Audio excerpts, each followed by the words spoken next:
ஒன்றிய அரசை நோக்கி ஒரு 10 கேள்விகளை இறுதியாக வைக்க விரும்புகிறேன். தலைநகர் டெல்லியினுடைய செங்கோட்டையில் சுதந்திர தின விழாவில் மாநிலங்களை கலந்து ஆலோசிக்காமல் கூட்டாட்சி தத்துவத்திற்கு எதிராக அறிவிக்கப்பட்ட புதிய சரக்கு மற்றும் சேவை வரி சீர்திருத்தங்களை பார்க்கும்போது இது நாள் வரை நாடெங்கும் உரத்த குரலிலே ஒலித்துக் கொண்டிருந்த கோஆபரேட்டிவ் ஃபெடரலிசம் என்பது வெற்று முழக்கம் என்பதை ஒன்றிய அரசினுடைய அதிகார பீடத்தில் இருக்கக்கூடியவர்களை பார்த்து கேட்கிறேன். இது வெற்று குரல் என்பதை நீங்கள் ஒத்துக்கொள்கிறீர்களா? நாட்டிலேயே உயர்கல்வி சேர்க்கையில் முதலிடம் வைக்கும் தமிழ்நாட்டை பள்ளிக்கல்வி மற்றும் உயர்கல்வியில் அனைத்து வகை குறியீடுகளை முதன்மை பெற்ற மாநிலம் ஒன்றான தமிழ்நாட்டின் மீது புதிய கல்விக் கொள்கை வாயிலாக இந்தி திணிப்பை மீண்டும் கையில் எடுத்து பிஞ்சு குழந்தைகளின் கல்வியையும் ஆசிரியரின் வாழ்வாதாரத்தையும் சேர்த்திடும் ஒன்றிய அரசின் செயல் மாற்றாந்தாய் மனப்பான்மை இல்லையா? வாராவாரம் நடைபெறும் ஒன்றிய அமைச்சரவை கூட்ட முடிவுகளில் உத்தரப்பிரதேசம், மகாராஷ்டிரா, பீகார் போன்ற மாநிலங்களுக்கு பல்லாயிரம் கோடி ரூபாய் மதிப்பீட்டில் அதிவேக நெடுஞ்சாலை வழித்திட்டங்கள் அறிவிக்கப்பட்டிருக்கின்றன. ஆனால் தொடர்ந்து தமிழ்நாடு புறக்கணிக்கப்படுவதை பார்த்தால் வடக்கு வாழ்கிறது, தெற்கு தேய்கிறது என்ற கூற்றினை உறுதிப்படுத்தக்கூடிய வகையில் ஒன்றிய அரசு செயல்படுகிறதா? பறந்து விரிந்த இந்திய தேசத்தை ஒன்றிணைப்பதிலே ரயில்வேயினுடைய பங்கு மிக முக்கியமானது என்று வரலாற்று ஆசிரியர்கள் கூட கருதுகிறார். ஆனால் புதிய ரயில்வே திட்டங்களுக்கு நிதி ஒதுக்குவதில் தென்னக ரயில்வேக்கு மட்டும் ஏன் இந்த பாரபட்சம்? தமிழ்நாட்டில் சென்னையை அடுத்து கோவை மற்றும் மதுரை மாநகரங்களுக்கு மெட்ரோ ரயில் திட்டத்தை செயல்படுத்த கோரிய தமிழ்நாட்டு அரசினுடைய முன்மொழிவுகள் தலைநகர் டெல்லியிலே கடந்த 20 மாதங்களாக நீண்ட உறக்கத்திலே உறைந்து போய் இருக்கிறதே. காரணம் என்ன? நியாயம்தானா? அதே நேரம் உத்தரப்பிரதேச மாநிலத்தில் தலைநகர் லக்னோ மாநிலம் தவிர ஆக்ரா, கான்பூர், நொய்டா ஆகிய மாநகரங்களிலும் மெட்ரோ ரயில் திட்டங்கள் செயல்படுத்தப்பட்டு வருகின்றனவே. அதே போல மகாராஷ்டிரா மாநிலத்தில் மும்பையை அடுத்து புனேயிலும் நாக்பூர் மாநகரங்களிலும் மெட்ரோ ரயில் திட்டம் செயல்படுத்தப்பட்டு வருகிறது. உத்தரப்பிரதேசம், மகாராஷ்டிரா போன்ற 2 மாநிலங்களை நான் சொல்லுகிற போது இயல்பாகவே உங்களுக்கு ஒரு கேள்வி வரும். உத்தரப்பிரதேசத்தை சொல்லுகிறார், மகாராஷ்டிராவை சொல்லுகிறார், ஒரு குறிப்பிட்ட மாநிலத்தை ஏன் சொல்லவில்லை? அந்த மாநிலம் இந்த மாநிலமாகத்தான் இருக்கும் என்கின்ற உங்களுடைய ஊகத்தை நானும் ஊகித்துக் கொள்ளுகிறேன். எனவே அந்த மாநிலம் சந்தேகத்திற்கு இடமில்லாத குஜராத் மாநிலம். குஜராத் மாநிலத்திலே அகமதாபாத் அதனுடைய தலைநகரை தவிர சூரத்திலே மெட்ரோ ரயில் திட்டம் நடைமுறைப்பட்டு வருகிறது. மாநிலத்திலே இத்தனை மாநிலங்களிலே மாநிலத்தினுடைய தலைநகர் தாண்டி இருக்கக்கூடிய இடங்களிலும் மெட்ரோ ரயில் திட்டம் செயல்பட்டு வருகிறது. ஆனால் இவற்றையெல்லாம் பார்க்கிற போதுதான் தமிழ்நாட்டிற்கு மட்டும் ஏன் இந்த ஓரவஞ்சனை என்ற கேள்வி எழுவதை என்னால் தவிர்க்க முடியவில்லை. கோவை மாநகரத்திற்கு கேட்டோம். கோவை மாநகரம் ஒரு தொழில் வளமிக்க ஒரு பகுதி, நீங்கள் அறிவீர்கள். அந்த கோவை மாநகரத்தை நீங்கள் புறக்கணித்திருக்கிறீர்கள். சரி, கோவை மாநகரத்தை தான் புறக்கணித்திருக்கிறீர்கள்.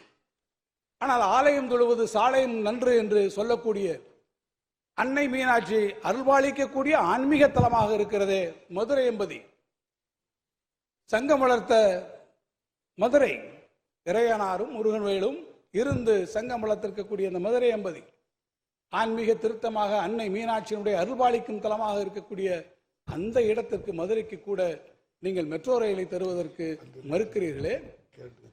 நான் கேட்க விரும்புகிறேன், உங்களோடு இன்றைக்கு இணக்கமாக கூட்டணியில் இருக்கிறாரே மதுரையிலிருந்து அண்ணன் செல்லூர் ராஜ் அவர்கள் சினம் கொள்ள மாட்டாரா? இதோ இருக்கிறாரே நம்முடைய உதயகுமார் அவர்கள், இதை கேட்டவர் உதயகுமார் மனம் உடைந்து போக மாட்டாரா? அல்லது அங்கே இருக்கிறாரே, இன்னைக்கு வரவில்லை அண்ணன் ராஜன் செல்லப்பா அவர்கள், ராஜன் செல்லப்பாவை பார்த்து மதுரை மக்கள் செல்லப்பா அவர்களே இதை கொஞ்சம் சொல்லப்பா என்று அவரை பார்த்து யாரும் கேட்க மாட்டார்களா? ஆக அவர்களுக்கெல்லாம் நான் கேட்டுக்கொள்ள விரும்புவது, எங்களுக்காக இல்லை என்றாலும் உங்களோடு வந்திருக்கக்கூடியவர்கள், உங்களுடைய கூட இருக்கக்கூடிய சட்டமன்ற உறுப்பினர்களை பெற்றிருக்கக்கூடிய மதுரை மாநகரத்திற்காவது உங்களுடைய கடைக்கண் பார்வை திரும்பி இருக்கிறது என்று சொன்னால் அது அங்கேயர்கண்ணியினுடைய பார்வையே அதற்கு போதும். ஆளக்கூடியவர்களுடைய பார்வை தேவையில்லை என்ற முடிவிலே நீங்கள் இருக்கிறீர்களா என்பதை நான் கேட்க விரும்புகிறேன். அதே போல நகர்ப்புற ஏழைகளுக்கு கட்டப்படும் வீடுகளுக்கு தமிழ்நாடு அரசு வழங்கப்படும் நிதியில் 90% ஒன்றிய அரசினுடைய பங்கு 10% மட்டும். கிராமப்புறங்களில் கட்டப்படும் வீடுகளுக்கு ஒன்றிய அரசின் பங்கு 30% மட்டும். மீதம் தருவதெல்லாம் தமிழ்நாடு அரசு தான். இப்படி தமிழ்நாட்டின் நிதி மற்றும் தமிழர்களின் உழைப்பை பயன்படுத்தி கட்டப்படும் வீடுகளுக்கு பிரதம மந்திரியினுடைய பெயர் நீங்கள் வைத்துக் கொள்கிறீர்கள். ஆனால் பரவாயில்லை, பிரதமருடைய பெயரை வைப்பதிலே நீங்கள் வைத்துக் கொள்வதில் எங்களுக்கு ஆட்சேபனை இல்லை. ஆனால் நாங்கள் கேட்பது, ஏன் அதற்கான உரிய நிதியை தமிழ்நாட்டிற்கு தர மறுக்கிறீர்கள்? 75 லட்சம் கிராமப்புற ஏழை தாய்மார்களின் வாழ்வாதாரத்தை சிதைக்கக்கூடிய வகையில் மகாத்மா காந்தி தேசிய ஊரக வேலைவாய்ப்பு திட்ட நிதி 975 கோடியை இன்னும் தர மறுக்கும் ஒன்றிய அரசு இந்த நடவடிக்கை மூலம் கிராமப்புற பொருளாதாரத்தை சிதைப்பதுதான் உங்களுடைய நோக்கமா? தேசிய சமூக ஓய்வூதிய திட்டத்தின் கீழ் ஓய்வூதியத்திற்காக ஒன்றிய அரசு வழங்கும் தொகை 200 ரூபாய் மட்டும். நான் குறிப்பிட்டு சொல்வது, விதவை மற்றும் மாற்றுத்திறனாளிக்கு வழங்கப்படுவது 300 ரூபாய் மட்டும். ஆனால் மக்கள் நலனை மருத்திலே கொண்டு மாண்புமிகு தமிழ்நாடு முதலமைச்சர் அவர்கள் தலைமையிலான திராவிட மாடல் அரசு வழங்குவது 1200 ரூபாய். பள்ளி செல்லும் குழந்தைகள் முதல் குடிசைகளில் வாழும் ஏழை குடும்பங்கள், முதியோர் மற்றும் மாற்றுத்திறனாளிகள் பயன்படும் திட்டங்களுக்கு நிதியை குறைத்துவிட்டு புரியாத மொழிகள் மட்டும் நீட்டி முழக்கி பேர் வைப்பதுதான் உங்களுக்கு வழக்கமா? நாடெங்கும் வாழும் மக்களுக்கு தூய்மையான குடிநீரை வழங்கும் நோக்கத்தோடு தொடங்கப்பட்ட ஜல்ஜீவன் திட்டம் இன்று வறண்டு கிடக்கிறது. தமிழ்நாட்டிற்கு வந்து சேர வேண்டிய 3709 கோடி ரூபாய் இன்னும் நிதி வரவில்லை. ஏழை மக்களுக்கு தூய்மையான குடிநீர் வழங்க வேண்டிய ஒன்றிய அரசு அவர்களுக்கு தண்ணீருக்கு பதில் கண்ணீரை பரிசீலிப்பது முறையாக இருக்குமா? நாட்டு மக்கள் தொகையில் 6.1% தன்னகத்தை கொண்டு நாட்டின் பொருளாதார வளர்ச்சி தொடர்ந்து 10% வளர்ச்சியை அளித்துக் கொண்டிருக்கக்கூடிய தமிழ்நாடு ஒன்றிய அரசிடமிருந்து வெறும் 4% நிதி உதவி பெறுவது கூட்டாட்சி தத்துவத்திற்கு உகந்ததா என்ற கேள்விகளை நான் இந்த பேரவையிலே வைக்கிறேன். இந்த கேள்விகளுக்கான விடையை ஒன்றிய அரசோ அல்லது அதை ஆளக்கூடிய கட்சியோ தராமல் போகலாம். ஆனால் நாட்டு மக்கள் வரக்கூடிய 2026ஆம் ஆண்டு சட்டப்பேரவை தேர்தலில் நியாயத்தோடு வழங்குவதற்கு காத்திருக்கிறார். செய்திகளை உடனுக்குடன் தெரிந்து கொள்ள கீழ்கண்ட கேபிள் மற்றும் டிடிஎச் நெட்வொர்க்குகளில் எம்நாடு செய்தி தொலைக்காட்சியை காணுங்கள். பாதகம் செய்பவரை கண்டால் நாம் பயம் கொள்ளலாகாது பாப்பா.